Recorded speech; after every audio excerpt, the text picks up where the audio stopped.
अस्सलाम वालेकुम, welcome back to my channel. So हम लोगों ने भी बाकी लोगों की तरह बसंत मनाया और इतना एंजॉय किया। 3 दिन बसंत के ऐसा लग रहा था ईद है, ईद बल्कि ईद से भी ज़्यादा स्पेशल लग रहा था हमें, क्योंकि ईद में तो हम लोग सो जाते हैं। इतना गहमा गहमी का माहौल, इतना हल्ला गुल्ला शोर शराबा, छतों पे रौनके। पहली बार इतनी रौनकें मैंने देखी हैं। बच्चे लड़के वगैरह सब इतने ज़्यादा एक्साइटेड हुए थे, खासतौर पर मेरे भाई लोग बहुत ज़्यादा एक्साइटेड हुए थे और हम जेंजी लोग तो इससे भी ज़्यादा एक्साइटेड हुए थे। हमारी लाइफ में पहली बार बसंत आ रही थी। जेंजी वालों की तो अलग ही लेवल की एक्साइटमेंट और खुशी थी। हालांकि इन जेंजी को पता कुछ भी नहीं था कि बसंत को कैसे किस तरीके से मनाते हैं। लेकिन ये जो जनरेशन अल्फा वाले हैं, इनका तो हिसाब बिगोनी शादी में अब्दुल्ला दीवाने वाला हिसाब है। जैसे ही घड़ी में 12 बजते हैं तो मेरे भाई लोग चले जाते हैं टेरेस पे पतंग उड़ाने के लिए, और साथ में ये अब्दुल्ला भी चला जाता है। और जब उनको पतंग उड़ाते हुए देखता है तो वो रोने लग जाता है कि मुझे भी पतंग उड़ानी है। बस उसी के प्यार में मेरी आप ही इसके लिए पतंग बनाती है। ये जो एक लड़का जो देख रहे हैं ना, ये हमें बहुत तंग कर रहा था जब हम लोग पतंग उड़ा रहे थे।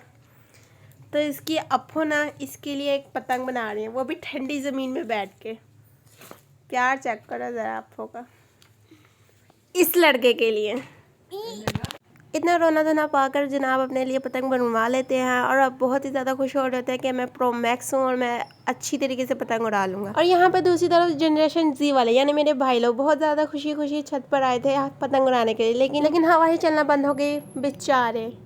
और यहाँ पे मेरे 4 भाइयों में से सिर्फ 2 को ही पतंग उड़ाने आते हैं और वो भी इनसे सही तरह से उड़ नहीं पा रही है। कभी कहीं जाके इनकी पतंग अड़ रही है तो कभी कहीं जाके इनकी पतंग अड़ रही है।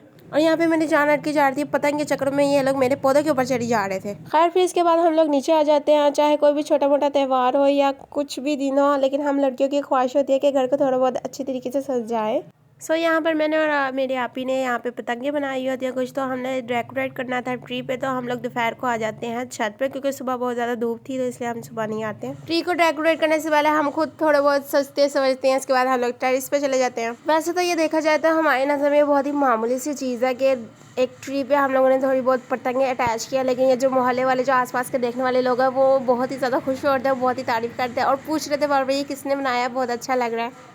बनाई हुई पतंग ना बेस्ट है। और आप ही की देखो पिंक ब्राउन कलर की, मेरी रंग पिंक कलर की है। चुप करो। रंग ब्राउन कलर की मैं इतना मेहनत नहीं, तुम जितना मेहनत की उतना मेहनत करती ना फिर। मैंने भी मेहनत ही किया गाइस, देख सकते हैं आप लोग। हम लोग कोई भी चीज़ बनाते हैं तो ज़्यादातर मैं और आप ही मिलके ही बनाते हैं और एक दूसरे को तंग भी करते हैं। मेरी भाभी कुछ कहना चाह रही है, स्पेशली ये चीलों को। ये ना न्यू जनरेशन की चीलें हैं ना, इनको पता ही नहीं है जब पतंगे उड़ती हैं तो बाहर नहीं निकलते। भाभी को बहुत चिंता हो रही है इन चीलों की। चीता और ये पतंगे बहुत ज़्यादा है लेकिन कैमरे में शो नहीं हो पा रही।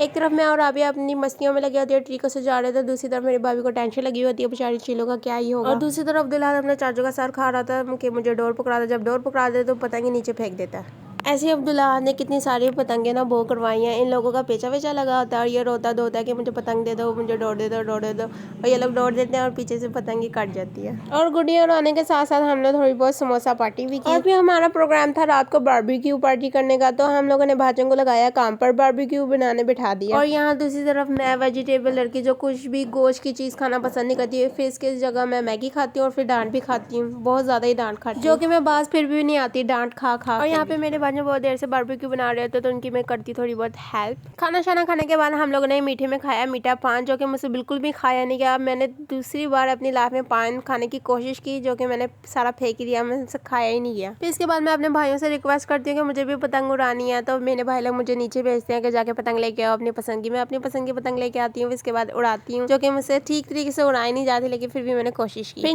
नेक्स्ट मॉर्निंग मेरे सारे भाई लोग छत पे चढ़े होते हैं पतंग उड़ाने के लिए, तो मैं भी छत पे चली जाती हूँ। फिर मेरे यहाँ पे मुझे इस तरीके कार से मुझे मैसेज करके नीचे बुलाती हैं। नहीं, मेरी तो कोई इज्जत ही नहीं है घर में। ऊपर सारे एंजॉय कर रहे हैं, पतंग उड़ा रहे हैं और मैं यहाँ पे बैठ के झाड़ू लगा रही हूँ, काम कर रही हूँ।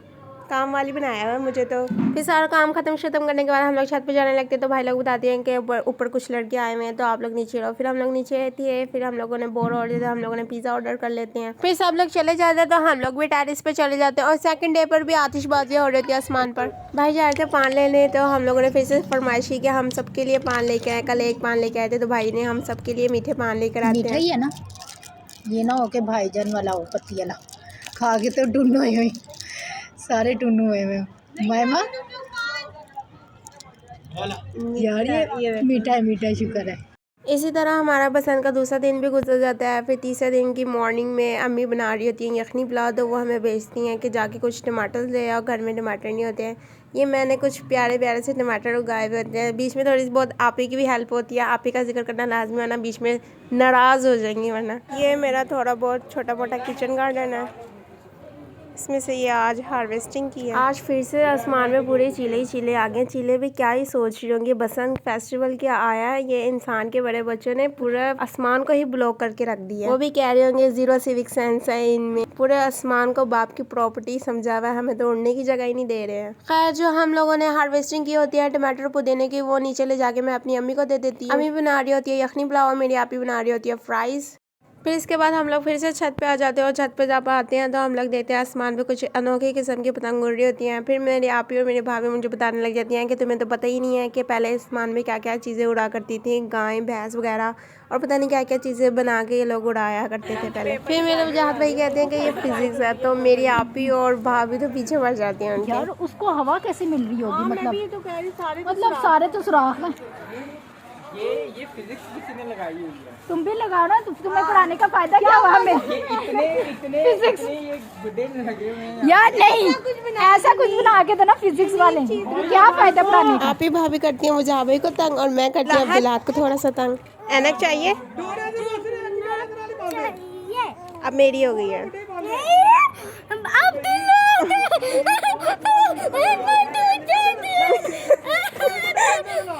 मजा आता है यार इसको तंग करने में। ला इधर देखो, आ रही है अपना। इसकी आंखों में आंसू, ओए होए। मज़ा आ गया अब्दुल्लाह को तंग करके। ये था मेरा आज का पूरा व्लॉग 3 डेज़ की बसंत का। आई होप कि आपको पसंद आएगा। Please like share subscribe. मिलते हैं नेक्स्ट व्लॉग में। Bye bye.